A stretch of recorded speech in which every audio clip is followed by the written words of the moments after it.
बिस्मिल्लाहिर्रहमानिर्रहीम। आज की बात में आज हम बात करेंगे हज़रत शाह अब्दुल लतीफ़ भटाई रहमतुल्लाह अलैह का सिलसिला है और मौजू बहुत अहम है, तकब्बुर और गुरूर, जो कि कुरान पाक में भी इसका ज़िक्र है। और उसे चाहूँगा कि एक खूबसूरत मिसाल एक बड़ी शख्सियत की आपके सामने पेश करूँ, फिर हज़रत शाह अब्दुल लतीफ़ भटाई रहमतुल्लाह अलैह के इस पस मंज़र में कुछ अशार आपसे शेयर करूँ। मौलाना रूम का नाम कौन नहीं जानता, सब जानते हैं। दुनिया के तकरीबन ममालिक में मौलाना रूम की मसनवी तर्जमा हुई है, पढ़ाई जाती है, सुनाई जाती है। मगर ये एक बहुत बड़ा अलमिया है कि मौलाना रूम के हमअसर एक शायर हैं, उसी दौर के शायर हैं और इतने ही बड़े शायर हैं, मगर कम दुनिया को मालूम है कि वो कौन शख्सियत है। नाम उनका है यूनुस एमरे। 1320 में दुनिया से 78 ईयर्स में चले गए। उनकी शायरी बहुत मशहूर है और जिस तरह वो सूफ़ी बने, जिस तरह मौलाना रूम शम्स तबरेज़ की सोबत में सूफ़ी बने, मगर वो सिलसिला इतना तवील नहीं है जितना सिलसिला यूनुस एमरे की ज़िंदगी में और कठिन मराइल आए हैं, फिर वो सूफ़ी बुज़ुर्ग बने हैं और उसके बाद तुर्की के सूफ़ी शायर बने। यूनुस एमरे, यूनुस आफंदी उनका असल नाम था। एमरे उन्होंने क्यों लगाया, उसके बाद मैं आपसे बताऊंगा कि वो क्यों उन्होंने नाम लगाया। कहते हैं कि वो अनाथ अवलिया के एक छोटे से गांव में पैदा हुए और वहीं तालीम पाई, मगर उस वक्त के बहुत बड़े राकताई में मदरसे में उन्होंने तालीम हासिल की। जिस तरह यहाँ आज के दौर में कैम्ब्रिज और ऑक्सफोर्ड हैं, इस तरह वो राकताई बड़ा मदरसा था, तालीम हासिल की। उसके बाद वो चीफ़ जस्टिस ऑफ अनातोलिया लगे, नालेहान के काजी मुकर्रर हुए। दो चीज़ें उनके अंदर आईं, एक तो चीफ़ जस्टिस ऑफ नालेहान बन गए और उसके अलावा एक बहुत बड़े मदरसे से तालीम हासिल की, तो उनके अंदर गुरूर और तकब्बुर पैदा हो गया।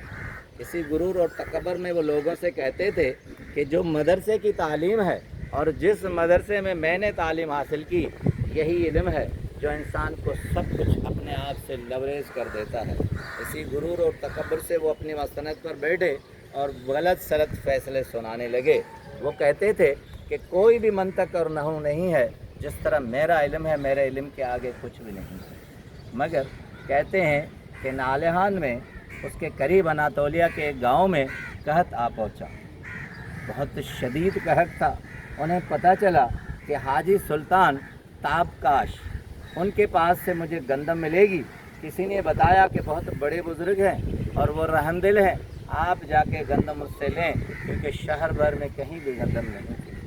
अब यूनुस आफंदी उनकी खानकाह में पेश हुए और उन्हें अर्ज़ की कि सारे अनातोलिया में कहत फैल गया है, मुझे मालूम हुआ है कि आप मुझे गंदम दे दें। उस बुज़ुर्ग ने कहा कि ऐसा न हो कि मैं आपको गंदम दूं, ऐसा न करूं कि इस गंदम के बदले में आपको बरकत की दुआ दे दूं। तो अब यूनुस आफंदी ने कहा कि हुजूर, मैं बरकत की दुआ लेकर क्या करूंगा, लोग तो कहत से मर रहे हैं, भूख से मर रहे हैं, आप मुझे गंदम ही दे दीजिए। फिर एक लम्हा सोचकर हाजी सुल्तान ने, ताबकाश ने कहा कि चलो, जितनी भी बरकत है और जितनी गंदम तुम कह रहे हो, इसकी लागत का हिसाब करके तुम्हें इल्म न दे दूं। मगर फिर भी यूनुस आफंदी ने सोच कर कहा कि हुजूर, लोग अभी भी बिलक रहे हैं, सिसक रहे हैं, मैं इल्म लेकर क्या करूँगा, आप मुझे गंदम ही दें। उसके बाद उन्होंने करीब खड़े हुए हाजी इस्माइल को कहा कि सुल्तान, तुम इन्हें जितनी गंदम इनके सामान पर आ सकती है इन्हें दे दो। अब आगा सुल्तान ने गंदम दे दी तो यूनुस आफंदी बहुत खुश हुए और झूमते हुए वहाँ से निकल गए। मगर रिवायत है कि कहते हैं कि रास्ते में उन्हें ख्याल आया कि मैंने तो बहुत बड़ी गलती कर दी, मुझे तो बरकत लेनी चाहिए थी, इल्म लेना चाहिए था, मगर मैंने ये माली हालत ले ली है, इतनी मादी चीज़ें ले ली हैं। वापस आए, फिर ताबकाश की हुजूर में पेश हुए और कहा कि हुजूर, मुझे आप बरकत दे दीजिए, मुझे ये गंदम नहीं चाहिए। मगर अब सुल्तान का ये लफ्ज़ था बहुत खूबसूरत। उन्होंने कहा, अब वक्त टल चुका, वक्त गुज़र चुका, मैंने अब बरकत की चाबी हाजी ताबताश के अंदर दे दी है, मैंने उसे दे दी है। अब ताब जो थे वो उनके मुरीद थे। अब वहाँ से यूनुस एमरे चले हैं اور उनकी तलाश में ऐसा उनको दिल पर असर हुआ है कि चीफ जस्टिस काजी का ओहदा उन्होंने छोड़ दिया है और उनके बारगाह में दरवेश में हो गए हैं। और उस दरवेशी को कहते हैं कि 10 से 12 साल उनको लगे कि अपनी अना को ख़त्म किया, अपनी खुदी को ख़त्म किया, अपने तकबर को ख़त्म किया। कहते हैं, रिवायत है कि उन्होंने 10 से 12 सालों में सहराओं, जंगलों, बियाबानों के रास्ते तय किए और उस वक्त कई मरतबा मुर्शिद से वो गायब भी हो गए। अपने हुजरे को छोड़ने की भी कोशिश की, मगर आखिर में ये मंजिल आ पहुँची कि इसी मुर्शिद ने उसे ताबकात ने कहा कि ये चाबी अब मैं तुम्हें दे रहा हूँ, क्योंकि इन 10-12 सालों में तुम्हारी खुदी, अना और तकब्बर तुम्हारे आड़े आता रहा था। अब तुम इस चाबी के मुस्तहिक हो।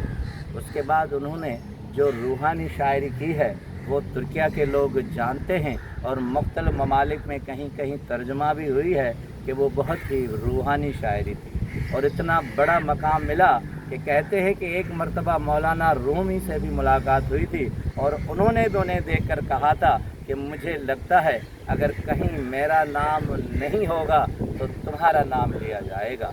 तो एमरे आपको बताता चलूँ कि यूनुस आफंदी से एमरे इसलिए लगा कि उनके मुर्शिद ताब एमरे थे। उन्होंने अपनी निस्बत अपनी उस निस्बत के साथ कर दी कि मैं नहीं तुम हो, तुम नहीं मैं हूँ, अब कुछ ऐसा गुमान है प्यारे। कहते हैं रिवायतों में कि एक छोटी सी गलती जो गंदम की बोरियों के एवज़ बरकत और इल्म की दुआ तक थी, ये 10 से 12 साल का फासला तय किए हुए है। गुलजार कहते हैं कि रोज़ उठकर चांद टाका है फलक पर, रोज़ दिन की रोशनी में रात तक आया किए, हाथ भर के फासले को उम्र भर चलना पड़ा।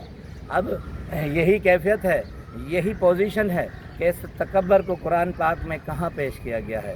सूरह साद की 74 नंबर आयत है, उसमें कहते हैं और शैतान बिफर गया और उसके अंदर अकड़ पैदा हो गई, इसलिए वो काफिरों में शामिल हो गया। इसीलिए एक छोटी सी गलती हमारे अंदर, एक इनकार हमारे अंदर खुद ही पैदा कर देता है, तकब्बर पैदा कर देता है। हज़रत शाह अब्दुल लतीफ़ भिटाई रहमतुल्लाह अलैह सुर कापायती में फरमाते हैं कि भेरिए भाइये एना हदमा आओ इन सुर्किया साव पुछ अज़ाज़ील खां। तुम उस अज़ाज़ील शैतान से पूछो कि एक इनकार ने उसे काफर बना दिया और वो मुनकर हो गया। भेरिए भाइये इं बुढ़ोड़ो कांद वेठी और अर्ट सी पाए गिची पांद त तुझो ही वणवाद कितो पितो न थिए।